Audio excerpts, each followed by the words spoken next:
Oi pessoal, tudo bem? Aqui é a Aline, sejam todos bem-vindos. Hoje eu vou conversar com vocês sobre um livro que se tornou queridinho de muita gente, inclusive meu. A gente vai conversar um pouquinho sobre SPQR, da historiadora Mary Bird. Bora lá?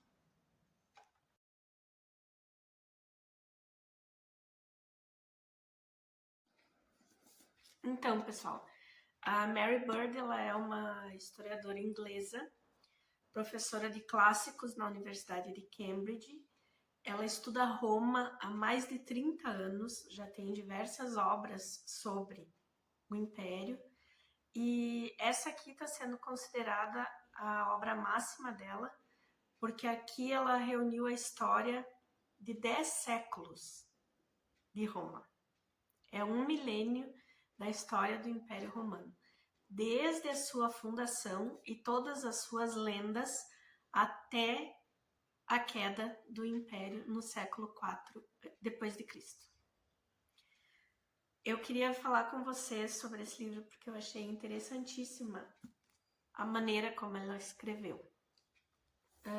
O SPQR é Senatus Populus Quae Romanus, que é o Senado e o povo de Roma.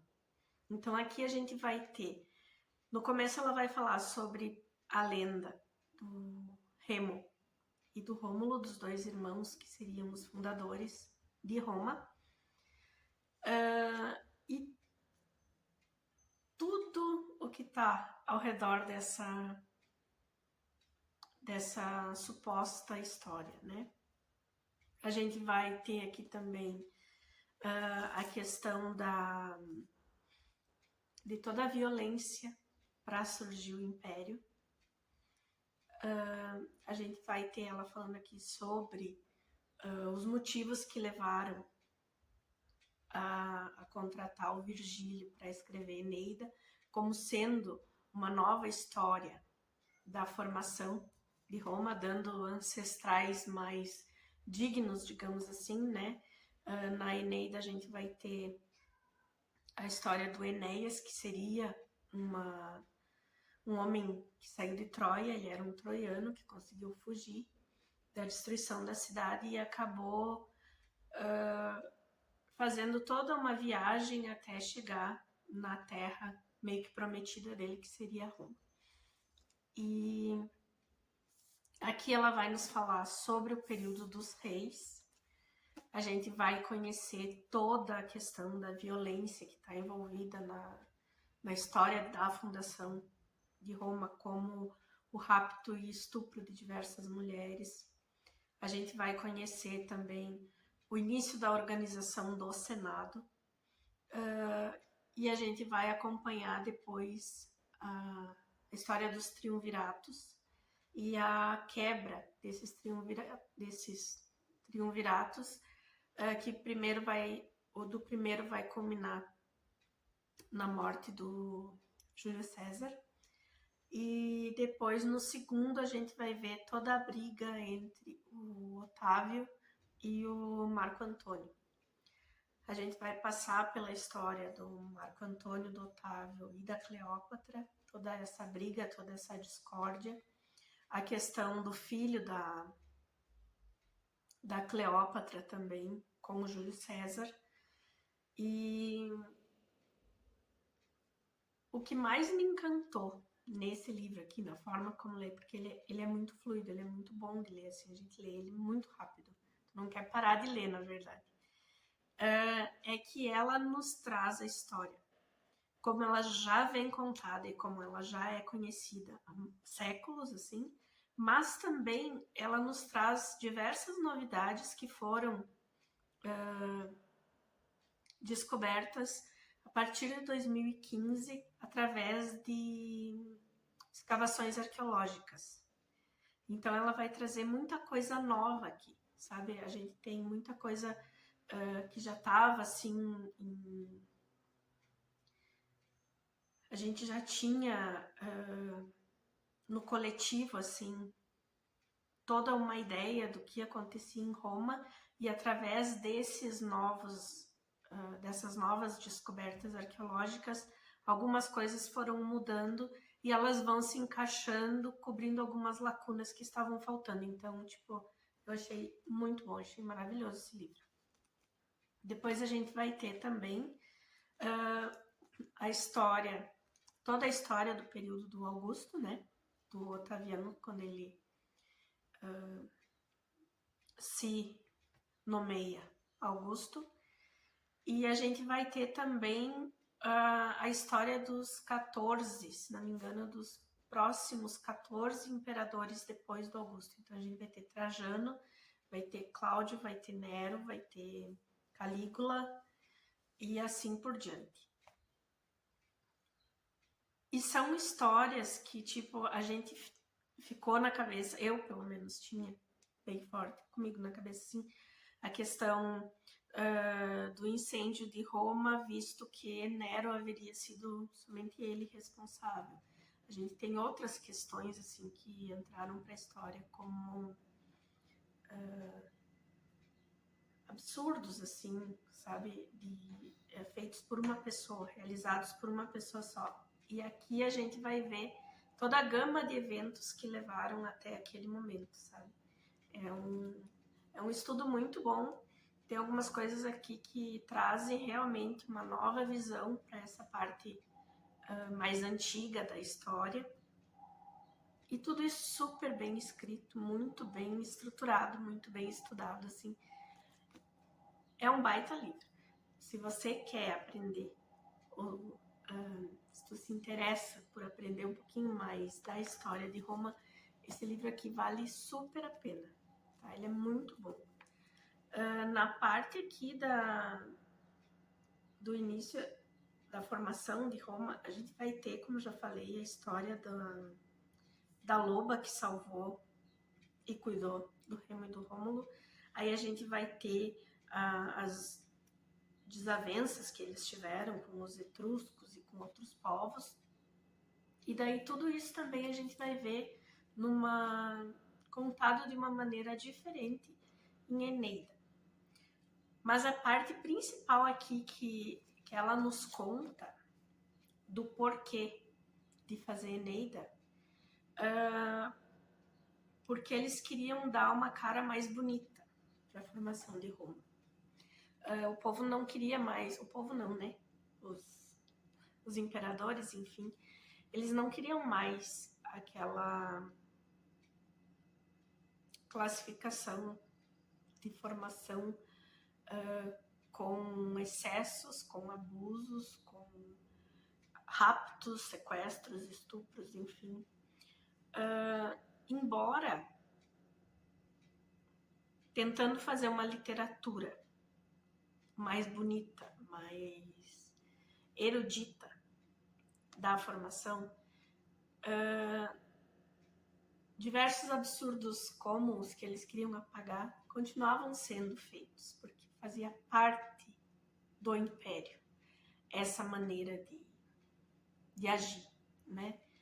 E então, assim, para a história ficar bonita, vamos contratar um escritor e ele vai contar de maneira diferente. Mas depois, em diversos outros períodos, assim, a gente vai acompanhando aqui, a gente vai vendo que eles vão tentando trazer uma história escrita para contar de forma mais bonita, mais erudita, mais aceitável. Em alguns períodos eles tentam se redimir, em outros períodos eles caem por água abaixo e seguem o baile da mesma forma, sabe?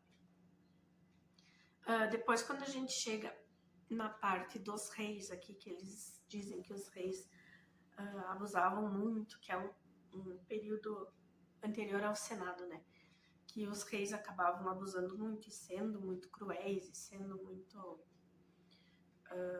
tiranos. Quando eles passam pelo período do Senado, que é um pouco mais tranquilo, até chegar no período do Sula, que é antes do primeiro triunvirato, a gente vai ver que o Sula ele era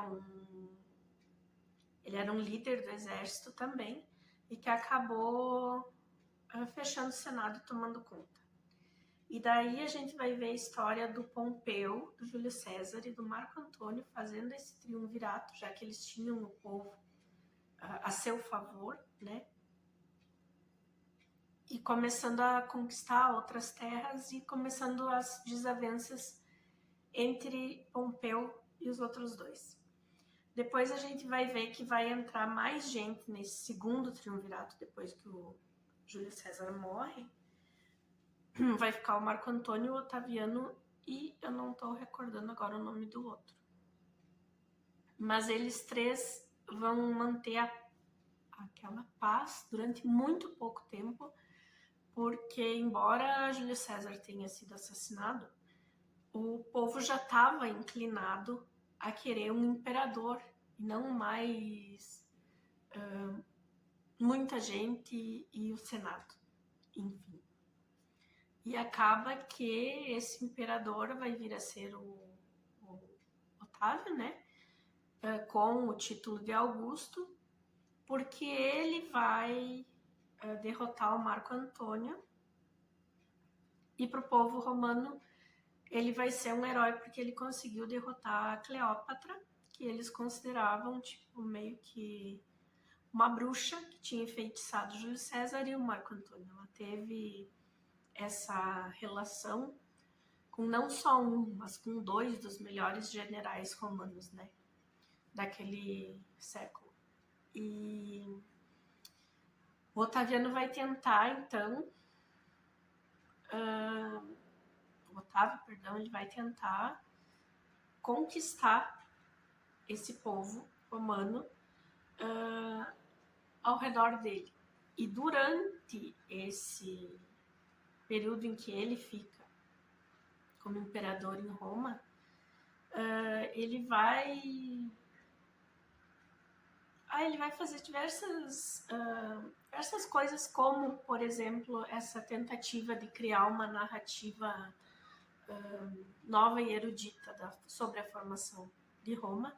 Ele vai, durante o período de guerra entre ele e o Marco Antônio, ele utilizou de todas as formas esdrúxulas para vencer. E agora que ele está imperador, ele vai ter um discurso de que ele quer trazer de novo o Horácio tá bem doido, tá? Não bem bom. É normal. Ele vai tentar trazer de volta os bons costumes, digamos, a Roma. E no meio desses bons costumes, ele vai começar a criticar o adultério, ele vai começar a criticar o excesso de violência, ele vai começar a criticar um monte de ações que, na verdade, ele mesmo teve há pouco tempo. E no meio dessas ações que ele vai fazendo, o adultério acaba sendo uma coisa que, por algum motivo, ele pega muito pesado. E ele vai acabar exilando a própria filha por boatos, né? Ela estava sendo feliz, sendo adúltera, mas isso não convinha a ele, então ela acaba sendo exilada. E ele vai condenar à morte algumas outras pessoas que também estavam sendo adúlteras. E é um período, assim, sabe, bem complicado. E a partir desse período dele também começam os próximos 14 imperadores e começa a ir tudo ladeira abaixo, porque a gente vai ter ali o Calígula, né? Que até o seu assassinato comete absurdos, né? E a gente vai ter depois o Nero e uma sequência até que o Império seja invadido e tomado pelos considerados bárbaros. Mas, gente, assim, ó, vale super a pena, tá? De verdade. Quem quiser aí saber um pouco mais sobre a história de Roma e tiver interesse nessa leitura, Eu super indico esse livro porque ele é muito fluido, sabe? Para mim foi um vira-páginas, eu não conseguia parar de ler. E a gente tinha metas assim e eu ia ultrapassando as metas para terminar logo porque é muito bom, sabe? Além de ser uma parte da história que é muito interessante para conhecer até o desenvolvimento do Ocidente, é tão bem escrito e é tão fluido que tu quer saber sempre mais, sabe? Vale super a pena. Então essa aqui é a minha dica de hoje, tá? Para quem quiser aí, SPQR da Mary Bird. Acho que vocês vão gostar. Beijos, obrigado por ficar comigo até aqui e nos falamos. Até a próxima. Tchau, tchau.